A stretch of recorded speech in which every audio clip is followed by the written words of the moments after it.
welcome to Taking Stock, your weekend dose of the market action and of course the cues to watch out for in the week to come. I'm Sonia Shenoy and with me is Anuj Singhal. Anuj, what a great week it was for the markets. We ended the November series on a high. We started the December series with a big bang and we have some big ticket cues to watch out for next week as well. Indeed, Sonia. Three things stood out for me this week. One is that the Bank Nifty still has momentum. The PSU banks in particular still have momentum, and the Bank Nifty was up 2.5% in the week gone by, while the Nifty was up 1%.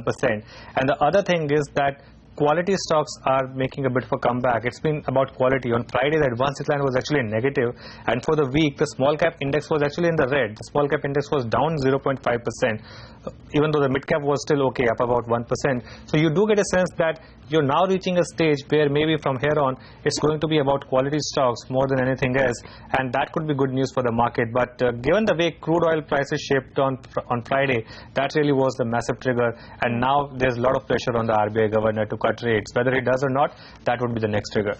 Indeed. In fact, all eyes will be on that. But let's welcome our guests now on the show. We have Dr. C.K. Narayan, Managing Director at Growth Avenues, and Nishchal Maheshwari, Head of Research at Edelweiss, who joins in. Gentlemen, thanks for joining us on Taking Stock. Nishchal, I want to start with you. The big trigger that we had on Friday undoubtedly was the fall in crude prices. Sector or stock-wise, how do you approach that trigger now? What would be the good pockets to accumulate at this level, purely based on the fall in crude? So I think there are two ways to look at it. One is directly what is going to be the fallout of falling crude prices. So obviously the subsidy burden goes down, and you have oil marketing companies which you can buy. And the second one would be the derivatives of this, basically. So all companies which have something to do with the with oil-based raw material. So something like paint industry, they have got titanium dioxide. Several other industries, tire industry, basically they got a raw material based on the crude prices. So several of them are there basically, and you can play through that. So I think this is two ways to look at and play the crude fall. Indeed. CK, what's your call on the market right now? What was Friday telling you, especially about the next two or 3 weeks? Is the momentum still intact, or are there some kind of warning signs? On Friday, we had negative advance decline ratio actually. See, I don't think this is a market to be seen on a 2 to 3 day basis at all, because if you keep seeing it that way, then you have very narrow movements and plenty of intraday volatility, which actually takes toll on the way that you might trade. So I don't think this is a market where intraday trading or even day or two kind of trading is really paying off. What is really paying off in this market is, let's say, a swing or a positional play, or a multi-day to multi-week play, which is really getting in a lot of money for those who can engage in it. But unfortunately, hand in hand with that play comes clearly a skill or an ability to handle a lot of volatility that the markets keep showing. If you look at it from an overall perspective, then like you were discussing earlier with Nishchal, the falling crude prices is what is probably driving the trends quite strongly. You know, after all, we have about 2.5 billion worth of dollars going towards the oil subsidy, and I think a fair share of that, if it is going to get shaved off, I think that's something very positive for the market to look at. And if you really look at oil as the key driver of this market, then what would pay more than anything else is to really study charts of oil prices and see where they would be going across the next 2 to 3 years, and whether that could hold out a kind of signal for our markets and where our Nifty and the rest of the world could go. I think the world is certainly in for a significant change with the way the crude oil prices are, and I think we are going to see lots of correlations as we know it, lots of truths as we believed. I think many of them are going to go bust across the next 2 to 3 years. So I don't think we should really take it across the next 1 or 2 days kind of thing. That's fine for extreme day traders. But having said all that, the momentum, as you asked me, is very much very strongly intact, and I see no reason why they should dissipate. Let's come to this Tuesday event, because there's a lot of pressure now on the RBI governor. Till about 1 month back, there was no possibility of a rate cut. Now all of a sudden, a lot of people are asking, hang on, can there be a rate cut, or can there be a signal of an early rate cut in this policy?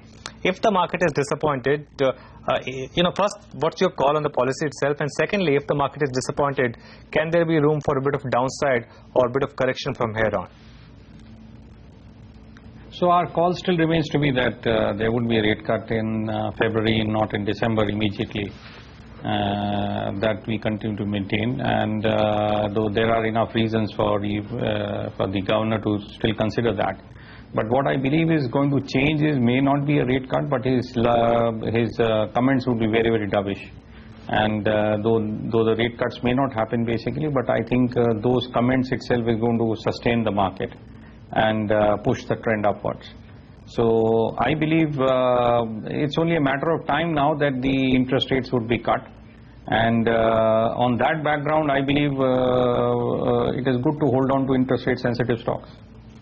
So is this a market that one should still buy into at this juncture, Nishchal, or do you think that through the course of the next maybe 2 to 3 months, you could get better levels? I definitely think that some amount, 25% of the money should be invested here basically. Now the market has continued to wait and see, waiting for a correction, but I think there are enough and more people who are waiting for this correction to happen and jump into the market. So I think go ahead and invest 25% of your money, and then you can wait and see if there are corrections happening. Okay. Dr. Narayan, high beta stocks have had a great run in the last week and in the last 1 month. In fact, interestingly, DLF is the biggest gainer in the month gone by. Between names like BHEL, DLF, etc., do you expect the good run to continue, and would you trade any of them next week? Yeah, I think you need to take these again a little over the longer term, because I think if you look at the long-term charts of, let's say, DLF, it seems to be most certainly putting in a long-term bottom. I don't see, DLF making new lows. I think the lows are in for this particular stock. I think very clearly BHEL put in its low significantly earlier when it hit that 200 rupees. It came out with another 2-3 quarterly results subsequent to that. But every one of those numbers have been less than satisfactory, but then that has done nothing to the trend of the stock except to keep it up and fuel it further. Okay, it might have moved up from its lows, and it's not that you can go and buy it at any price. But I think basically I would strongly suggest that one should remain bullishly biased in both DLF and BHEL. Whatever dips that you get are to be used for buying. All right, gentlemen, stay on. We need to take a short break, but we'll come back with lots more. In the meantime, the Nifty has been scaling new highs every day. Nigel is here with us to tell us all the data or the stocks that have moved when the Nifty took its journey from 7750 to 8600. Nigel. Well, it's been a stellar run all the way from around that 7,750 that we saw in mid-October to today we're sitting at around that 8,600 odd mark. So 28 sessions, 850 points, big rally being seen on the Nifty. It's up close around 11%.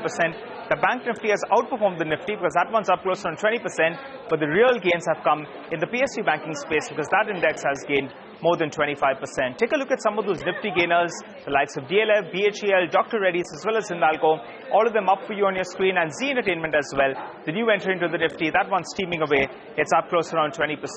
Important point to note is all these stocks up on your screen, none of them belong to the same segment. So clearly we have seen broad-based buying. But the real sector that's really been absolutely on fire has been the banking space. Take a look at SBI. That bank is up close to around 29%. Bank of Baroda, PNB, Axis Bank, all of them part of that list. But the reason that the Nifty has really got up and going and that 850-point rally has to be attributed to a few of these heavyweights. So ICICI Bank is up for you. We have HDFC as well as L&T. All of them have gained between around 16 to around 20% odd.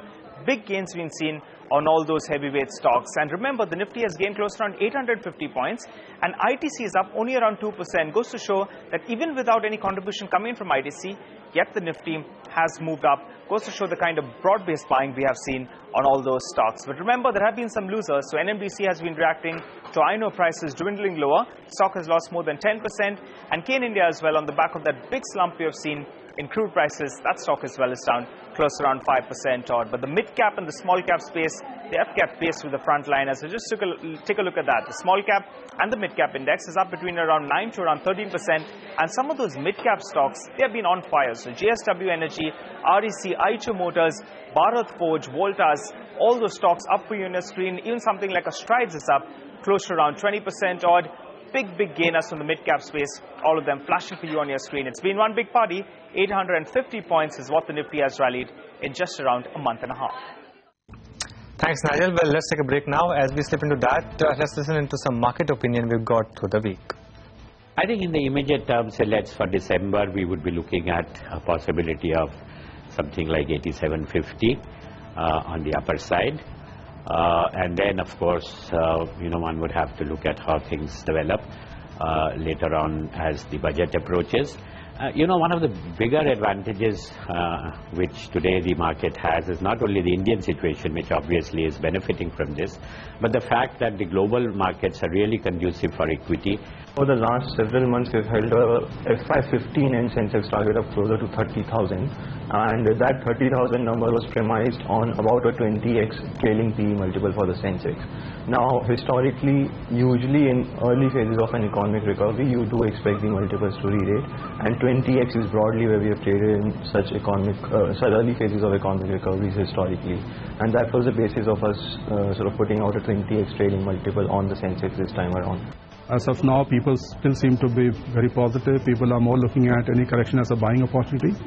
So as long as we see some reforms going ahead, more through the executive route, even if the government is not able to implement reforms through the legislative route, it can still do a lot of reforms through the policy side or the executive side. We're not seeing the kind of earnings upgrades which the market had assumed earlier. In fact, for 2015, we had to cut our earning numbers after the second quarter 2015 result season. So as of now, I think you could see some disappointment, not only from reform side, but also in terms of earning numbers.